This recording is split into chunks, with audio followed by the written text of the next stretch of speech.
E aí, pessoal?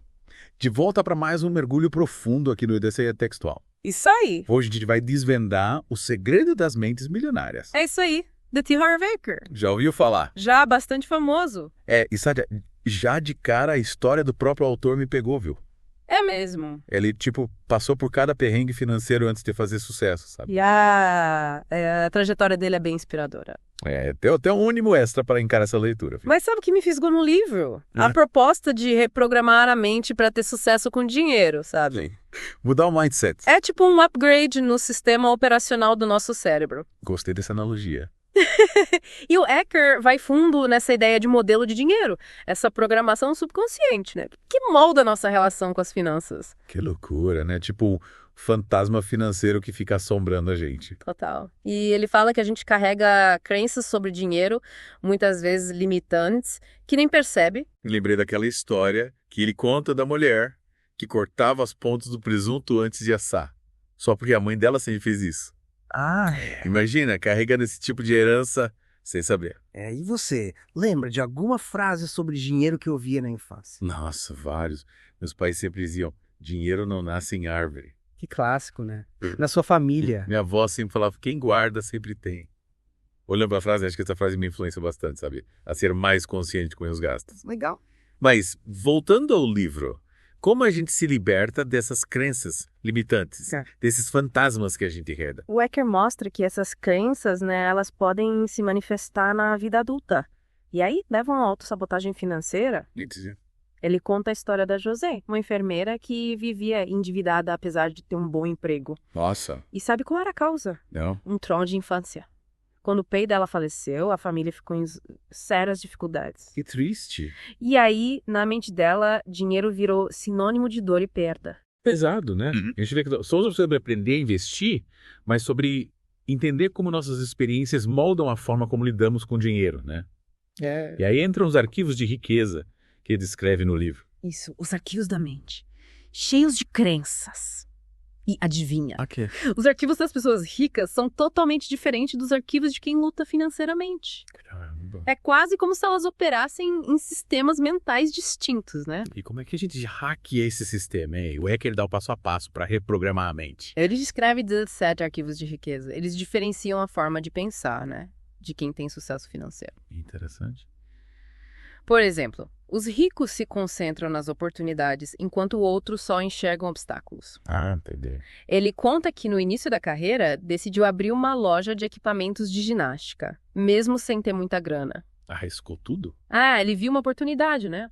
Onde outros só viam risco. Mas e aí, essa visão de oportunidade a gente desenvolve ou já nasce com ela? Dá para aprender a ser um caçador de oportunidades. Essa é a questão. O Eker acredita que a gente pode reprogramar a mente, sabe? Para enxergar o mundo com outros olhos, buscando oportunidades em vez de se apegar aos problemas. É tipo ver o copo meio cheio. Exatamente. Lembra da história do corredor? Do corredor. Ele se jogou de cabeça no negócio para entender tudo, a prática. Tipo um estagiário. Que legal. Ele chama isso de entrar no corredor, sabe? Se envolver de verdade para dominar uma área. E você, qual área gostaria de entrar no corredor para aprender tudo? Olha, essa pergunta me pegou de surpresa. Acho que eu gostaria de me aventurar no mundo da gastronomia. É sério? Sempre me fascinou a alquimia da cozinha, sabe? Criar pratos deliciosos, experimentar combinações. Interessante. E o que te impede de entrar no corredor da culinária hoje mesmo? Acho que é aquele famoso medo de sair da zona de conforto, sabe? Mas, pensando bem, o Eker fala bastante sobre a importância de agir apesar do medo, né? Sim, ele coloca o medo como um obstáculo a ser superado. E o comprometimento com a riqueza também é outro ponto crucial. Ele diz que os ricos, né? Eles não só desejam a riqueza, eles se comprometem de corpo e alma a fazer o que for preciso para conquistá-la. É diferente de só ficar no queria, né? É arregaçar as mangas e partir para a ação. Tipo, tá decidido, vou ser rico, vou fazer acontecer. É isso aí. E de gestão financeira também é fundamental. Ele propõe um sistema bem interessante, os jarros de dinheiro. Já ouviu falar? Sim, parece bem prática. Tipo, separar o dinheiro em diferentes categorias, né? Conta pra gente como funciona. Imagina que você recebe seu salário. A grana cai na conta. Em vez de gastar tudo de uma vez, você vai separar esse dinheiro, né? Em 6 jarros virtuais. Cada um com um propósito específico. Tipo aqueles cofrinhos que a gente tinha na infância. É isso aí. Só que aqui a gente tá falando de cofrinhos mentais, categorias para organizar suas finanças. O primeiro jarro é o das necessidades básicas. 50% da sua renda vai para cá, para cobrir as despesas essenciais do dia a dia, aluguel, conta de luz, supermercado, transporte, tudo que você precisa para sobreviver. Ok, metade do salário para as contas do mês, entendi. E os outros 50%? É aí que a mágica acontece. O segundo jarro é o da liberdade financeira.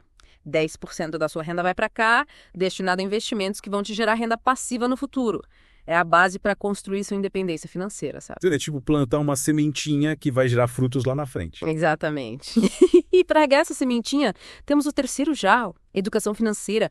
Outros 10% da sua renda vão para cá para você investir em cursos, livros, mentorias, tudo que te ajude a aumentar seu conhecimento sobre finanças e investimentos. Aprender a fazer o dinheiro trabalhar pra gente, né? Gostei? E o que mais? O quarto jarro é o da poupança de longo prazo. 10% para realizar sonhos que exigem um investimento maior, comprar um imóvel, fazer uma viagem dos sonhos, garantir a faculdade dos filhos. Então a gente já garante uma reserva para realizar os grandes projetos. Legal. E o que a gente faz com os 20% restantes? Aí entram os 2 últimos jarros, que são essenciais para ter uma vida equilibrada e feliz. O quinto jarro é o da diversão. 10% para você gastar com lazer, entretenimento, hobbies, tudo que te dê prazer e te faça relaxar. Ufa, ainda bem que sobrou um dinheirinho para curtir a vida. E o último jarro? O sexto jarro é o das doações. 10% para você contribuir com causas que acredita, ajudar instituições de caridade a fazer a diferença no mundo. Que bacana. Então esse sistema não só organiza as finanças, mas também incentiva a gente a ter uma vida mais generosa e com propósito. Mas me fala, essa divisão é fixa? Posso adaptar as porcentagens de acordo com minhas necessidades e prioridades? Com certeza. O Eckhart dá essa sugestão de divisão, mas o importante é você ajustar o método sua realidade aos seus objetivos. O essencial é ter um plano e segui-lo com disciplina. E você, o que acha desse método? Consegue se imaginar usando ele na sua vida? Acho que ele é um ótimo ponto de partida, sabe? Me ajudaria a ter mais consciência de como estou gastando meu dinheiro e a definir prioridades. Mas confesso que tenho um pouco de dificuldade com a disciplina financeira. Qual seria o primeiro passo para quem quer começar a aplicar esse sistema? O primeiro passo é ter clareza sobre sua situação financeira atual. Anote todas as suas receitas e despesas e identifique para onde seu dinheiro está indo. A partir daí, você define seus objetivos e cria um plano de ação para alcançá-los. Faz um raio-x das finanças, né? E o Eckhart dá dicas para quem quer aumentar a renda e construir patrimônio. Sim, ele fala sobre a importância de desenvolver uma mentalidade de abundância, buscar oportunidades de crescimento, investir em si mesmo e nos seus negócios. Ele sugere negociar um aumento de salário, buscar promoções no trabalho, investir em educação, empreender. Então a gente precisa se mexer para fazer a grana entrar, né? Nada de ficar esperando cair do céu. Mas e o medo de arriscar, de sair da zona de conforto. Como lidar com isso? Ele enfatiza a importância de agir apesar do medo. Lembra da história do homem que queria participar do seminário, mas hesitava por causa da distância e dos custos? Lembro sim. E no final ele se julgou e a vida dele se transformou, né? Exatamente. Eckhart desafiou a enfrentar o medo e o resultado foi incrível. A mensagem é: o medo é um obstáculo que podemos e devemos superar. Se deixarmos o medo nos controlar, jamais sairemos do lugar. E você tem algum objetivo que tenha adiado por causa do medo? Olha, tenho sim. Sempre quis escrever um livro, mas fico travada pelo medo de não ser boa o suficiente, sabe? De ninguém se interessar pela minha história. Entendo. Mas e se você encarasse esse medo como um desafio a ser superado? E se você começasse a escrever sem se preocupar com o resultado final? Apenas pelo prazer de colocar suas ideias no papel. Você tem razão. Preciso parar de me sabotar e começar a agir. E quem sabe um dia, meu livro não vira tema de um episódio aqui no Odisseia Textual. Sai demais. E falando em aprendizado, o Eckhart também destaca a importância de investir em conhecimento. Ele diz que os ricos estão sempre buscando novas informações e se aprimorando, enquanto os pobres acham que já sabem tudo. E você, como tem investido no seu próprio crescimento? Adoro fazer cursos online, ler livros, assistir a documentários. Acredito que conhecimento é a chave para abrir qualquer porta. Que legal. Mas e aí, na próxima parte, a gente volta a falar sobre como reprogramar a mente para ter sucesso financeiro. Combinado. Vamos explorar mais a fundo os arquivos de riqueza e como aplicar esses conceitos na prática. Fiquem ligados. E aí, pessoal? Prontos para continuar nossa imersão no mundo das mentes milionárias? Bora lá. Na primeira parte a gente viu como, nossas crenças sobre dinheiro, impactam nossa realidade financeira. É verdade? Que tal agora a gente se aprofundar no método dos jarros de dinheiro? Confesso que fiquei curiosa para entender como esse sistema funciona na prática. Muita gente tem essa curiosidade. Me explica direitinho como é que a gente organiza essa divisão. Beleza. Uhum. Imagina que você recebe seu salário, a grana cai na conta. Em vez de gastar tudo de uma vez, você vai separar esse dinheiro em 6 jarros virtuais. Entendi. Cada um com um propósito, né? Específico. Tipo aqueles cofrinhos que a gente tinha na infância, cada um com uma etiqueta. Cinema, viagem, doces. É isso aí. Só que aqui a gente tá falando de cofrinhos mentais, categorias para organizar suas finanças. Entendi. O primeiro jarro é o das necessidades básicas. Tá. 50% da sua renda vai para cá, para cobrir as despesas essenciais do dia a dia. Tipo? Aluguel, conta de luz, supermercado, transporte. As contas do mês. Isso, tudo que você precisa para sobreviver. Ok. Metade do salário para as contas do mês. Entendi.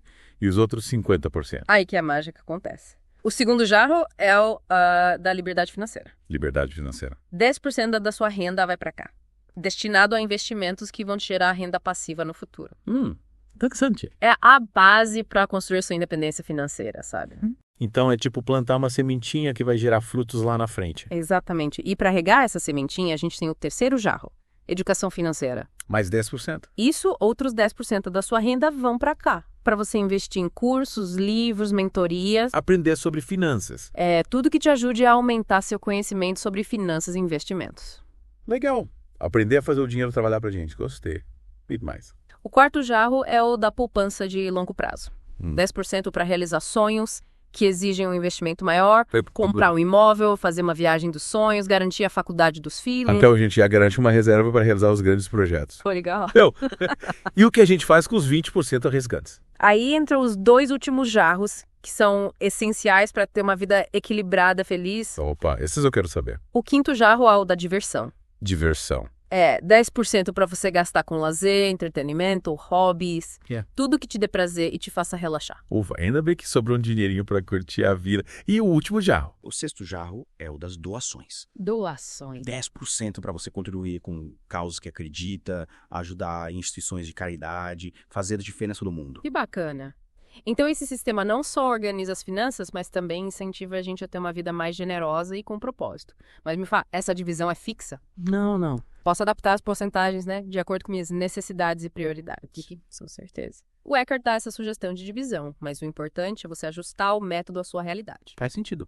E aos seus objetivos. O essencial é ter um plano e segui-lo com disciplina. Disciplina, essa é a parte difícil.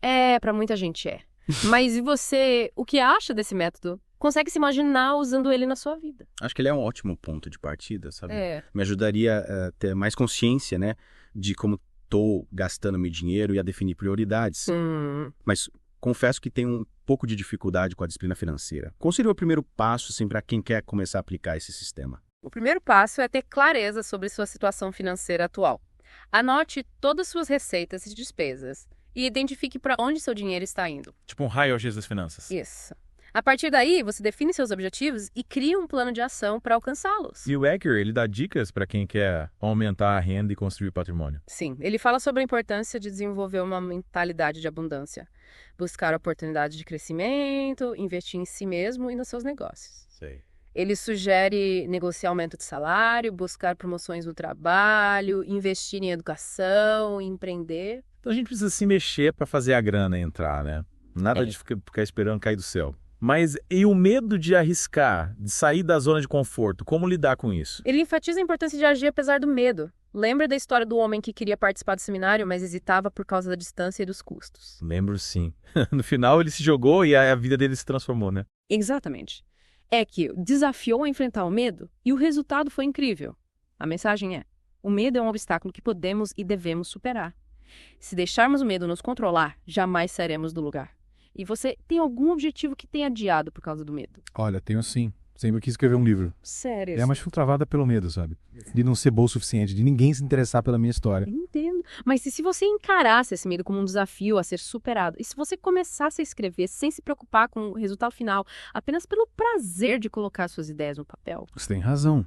Preciso parar de me sabotar e começar a agir. Quem sabe um dia meu livro não vira tema de um episódio aqui no Odisseia Textual. Seria demais. E falando em aprendizado, o Eckhart também destaca a importância de investir em conhecimento. Ele diz que os ricos estão sempre buscando novas informações e se aprimorando, enquanto os pobres acham que já sabem tudo. E você, como tem investido no seu próprio crescimento. Adoro fazer cursos online, ler livros, assistir a documentários. Acredito que o conhecimento é a chave para abrir qualquer porta. Que legal! E aí, na próxima parte, a gente volta a falar sobre como reprogramar a mente para ter sucesso financeiro. Combinado. Vamos explorar mais a fundo os arquivos de riqueza e como aplicar esses conceitos na prática. Fiquem ligados. E aí, pessoal, preparados para finalizar nossa imersão no segredo das mentes milionárias? Sim, ansiosa para desvendar esses arquivos de riqueza de uma vez por todas. A gente já explorou como nossas crenças, moldam a nossa realidade financeira e como organizar tudo com os jarros de dinheiro. É verdade. Agora, vamos mergulhar de cabeça nesses arquivos e entender como eles diferenciam a mentalidade de quem prospera. Bora lá. A gente viu que os ricos pensam diferente em relação a oportunidades. Mas e aí, o que mais define essa mentalidade de sucesso? O Eker destaca 17 arquivos, mas um que me chamou a atenção é o da ação massiva. Da ação massiva, né? Ele fala que os ricos agem enquanto outros ficam só na intenção, sabe? Eles não esperam um momento perfeito, eles criam um momento. É tipo, feito é melhor que perfeito. Isso. Sai do planejamento e parte para a ação. Mas e o medo de errar? Como a gente lida com essa insegurança? O Eker coloca o medo como um companheiro de viagem, não como um impedimento. Ele conta a história de um empresário que estava prestes a fechar um grande negócio. Mas aí foi tomado pelo medo. Sabe o que ele fez? O quê? Agendou uma reunião consigo mesmo e literalmente negociou com o próprio medo. Espera, ele marcou um encontro com medo. E sabe como é que funciona essa negociação? Não. Explica. Ele se sentou à mesa como se estivesse diante de outra pessoa e listou todos os benefícios de seguir em frente, apesar do medo. Ele reconheceu o medo, mas não se deixou paralisar, No fim, o medo topou o acordo e ele fechou o negócio. Nossa, que incrível. A gente precisa aprender a domesticar o medo, Transformá-lo num aliado. Exato. E outro ponto importante, além da ação massiva, é a crença na própria capacidade. Acreditar em si mesmo. Isso. Os ricos acreditam que são capazes de criar riqueza enquanto outros se sentem limitados. Acham que riqueza é só para quem tem sorte ou já nasceu rico. É aquela história do se você pensa que pode ou se pensa que não pode, de qualquer forma você tá certo. Exatamente. A gente precisa acreditar no nosso potencial, senão ninguém mais vai acreditar. É isso aí. E como a gente cultiva essa autoconfiança? É o que o Eker sugere. Ele sugere usar afirmações positivas. Afirmações. Visualizar seus objetivos como se já tivessem sido alcançados e principalmente agir. Agir sempre.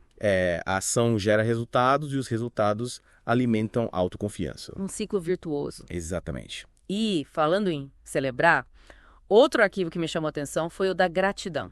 Ah, sim. Os ricos são gratos pelo que já conquistaram, enquanto outros focam no que lhes falta. Verdade. A gratidão é um imã para a abundância. Quando a gente agradece pelo que já temos, abrimos espaço para receber mais. E pelo que você é grato hoje? Nossa, por tanta coisa. Pela minha saúde, pela minha família, pelos amigos, por ter a oportunidade de trabalhar com o que amo, por estar aqui gravando esse podcast com você. E você? Também sou grato por tudo isso. E por estarmos aqui compartilhando essas ideias, inspirando as pessoas a construir uma vida mais próspera e abundante. E por falar em inspirar, o Eker também destaca a importância de se conectar com pessoas de sucesso, ter mentores que nos guiem. Sim, ele diz que a gente se torna a média das 5 pessoas com quem mais convive. Então, cerque-se de gente que te impulsione para cima. Verdade. E não se esqueça de celebrar cada passo dado em direção aos seus objetivos. A jornada é tão importante quanto o destino final. Com certeza. E assim, chegamos ao fim do nosso mergulho no segredo das mentes milionárias. É isso aí. Esperamos que vocês tenham curtido essa jornada, de descobertas sobre a mentalidade da riqueza. E lembrem-se, a prosperidade está ao alcance de todos nós. Basta a gente desenvolver a mentalidade certa, agir com consistência e celebrar cada conquista. Exatamente. Para quem quiser se aprofundar no livro, o link está na descrição do vídeo. Isso aí. A gente se vê no próximo episódio do Odisseia Textual. Até lá. Até mais.